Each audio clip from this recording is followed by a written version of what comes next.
मंजू वर्मा, सहआचार्य, राजकीय कला महाविद्यालय, सीकर। 19वीं सदी में जापान के आधुनिकीकरण के तीसरे व्याख्यान में आज का विषय है शिक्षा में सुधार। जापान को आधुनिकीकरण के क्षेत्र में विकसित करने हेतु शिक्षा के क्षेत्र में महत्वपूर्ण कदम उठाए गए। पाश्चात्य ज्ञान विज्ञान से जापानी जनमानस को परिचित कराना, चरित्र निर्माण, सम्राट एवं राष्ट्र के प्रति देशभक्ति एवं निष्ठा का विकास, शिक्षा के महत्वपूर्ण मानदंड निश्चित किए गए। 1868 ईस्वी के शाही शपथ के निर्देशानुसार कि प्रत्येक देश से आधुनिकतम ज्ञान प्राप्त किया जाए। 1871 ईस्वी में शिक्षा विभाग का गठन हुआ। कानून बनाकर घोषित किया गया कि प्रत्येक वर्ग के स्त्री एवं पुरुष के लिए शिक्षा अनिवार्य है। इसका मूल उद्देश्य यह है कि समाज में कोई भी परिवार एवं परिवार का कोई भी व्यक्ति अज्ञानी एवं अशिक्षित न रहे। जापान को 8 विश्वविद्यालय क्षेत्रों में विभक्त कर दिया गया। प्रत्येक विश्वविद्यालय क्षेत्र को 32 माध्यमिक विद्यालय प्रदेशों में विभक्त किया गया। प्रत्येक माध्यमिक प्रदेश में 210 प्राथमिक स्कूलों की व्यवस्था की गई। इस व्यवस्था ने 600 व्यक्तियों पर एक प्राथमिक शाला उपलब्ध करा दी गई। 1899 में 5 वर्षीय पाठ्यक्रम से युक्त माध्यमिक विश्वविद्यालय सभी प्रांतों में खोल दिए गए। केयो उच्च शिक्षा के लिए सबसे प्राचीनतम विश्वविद्यालय था। 1871 में होसी, 1877 में टोक्यो विश्वविद्यालय, 1880 में शेन्यू विश्वविद्यालय, 1882 में वाशेडो विश्वविद्यालय खोले गए। इन विश्वविद्यालयों में राजनीति, विधि एवं अर्थशास्त्र की शिक्षा दी गई। स्त्रियों की शिक्षा पर भी विशेष ध्यान दिया गया। 1880 में टोक्यो में संगीत विश्वविद्यालय की स्थापना की गई। 1813 ईस्वी में एक महिला विश्वविद्यालय की स्थापना की गई। नेक्स्ट 8th पॉइंट है पत्रकारिता का विकास। शिक्षा के क्षेत्र में हुए क्रांतिकारी परिवर्तनों से पत्रकारिता पर विशेष प्रभाव पड़ा। सबसे पहले जापानी दैनिक समाचार पत्र योकोहामा माईचिनी शोम्बुन 1870 में प्रकाशित हुआ। 1875 ईस्वी तक लगभग 100 समाचार पत्र प्रकाशित होने लगे। समाचार पत्र एवं पत्रकारिता की बाढ़ ने जापानी जनमानस को बौद्धिक एवं शैक्षणिक रूप से जागरूक कर दिया।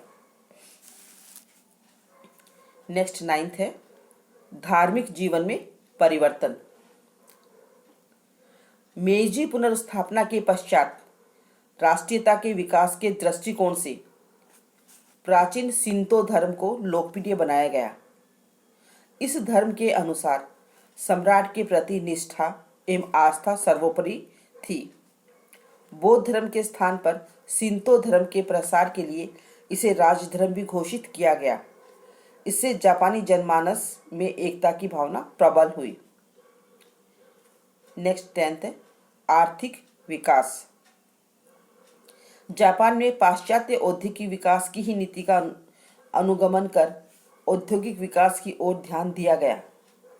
1870 में उद्योग मंत्रालय की स्थापना की गई। व्यावसायिक विकास, यातायात एवं दूरसंचार के साधनों के विकास पर बैंकिंग के विकास ने आर्थिक क्षेत्र में जापान में महत्वपूर्ण परिवर्तन का जन्म दे दिया। आर्थिक क्षेत्र में क्रांति आ गई एवं जापान आर्थिक दृष्टि से यूरोपीय देशों की श्रेणी में आ गया।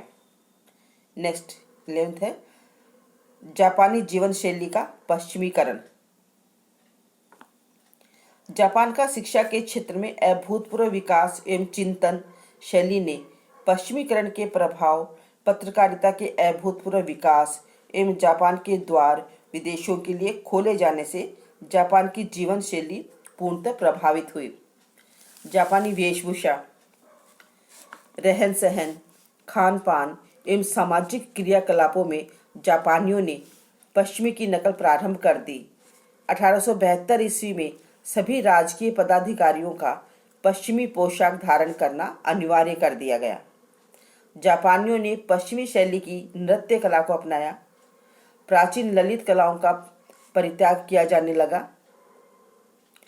पश्चिमी शैली के भवनों का निर्माण प्रारंभ कर दिया गया। नेक्स्ट है आधुनिकीकरण के परिणाम। मेजी पुनर्स्थापना के बाद जापानी जीवन का कायाकल्प हो गया। खाने पीने, रहने सहने, पहनने ओढ़ने, सोचने विचारने तथा राजनीतिक और आर्थिक, सामाजिक एवं सांस्कृतिक जीवन की सारी क्रिया तेजी से बदल गई और जापान को एक आधुनिक देश के रूप में विश्व के रंगमंच पर आगमन हुआ। जापान के इस आधुनिकीकरण के महत्वपूर्ण परिणाम निकले। औद्योगिकरण के कारण जापान अब एक शक्तिशाली राष्ट्र बन गया। वह किसी क्षेत्र में किसी भी पाश्चात्य देश से कम नहीं था। ऐसी स्थिति में जापान ने अमेरिका, ब्रिटेन, फ्रांस आदि देशों से अनुरोध किया कि वे असमान संधियों को निरस्त कर समानता के स्तर पर दूसरी संधि करें। पश्चिमी देश जापान की इन मांगों की उपेक्षा नहीं कर सकते थे, अतः अब सभी असमान संधियों में संशोधन किया और विदेशियों के विशेषाधिकार समाप्त कर दिए गए। नेक्स्ट अगला हेडिंग है विश्व शक्ति के रूप में जापान। जापान के आधुनिकीकरण ने उसकी विदेश नीति को भी प्रभावित किया। इसमें पहला पॉइंट है पड़ोसी द्वीपों पर अधिकार। 1871 ईस्वी में रैक्यूक्यूक द्वीप के कुछ नाविकों को फोमोसा में मौत के घाट उतार दिया गया। फोमोसा पर चीन का अधिकार था, परंतु रैक्यूक्यूक द्वीप पर चीन और जापान दोनों ही अपना अपना अधिकार बतलाते थे। जापान ने चीन से क्षतिपूर्ति की मांग की, जिसे चीन ने ठुकरा दिया और रैक्यूक्यूक द्वीप को भी अपना बताया। 1874 ईस्वी में जापान ने फोमोसा पर आक्रमण करके उसे एक क्षेत्र पर कब्जा कर लिया। चीन ने हर्जाना अदा कर जापान से पीछा छुड़ाया।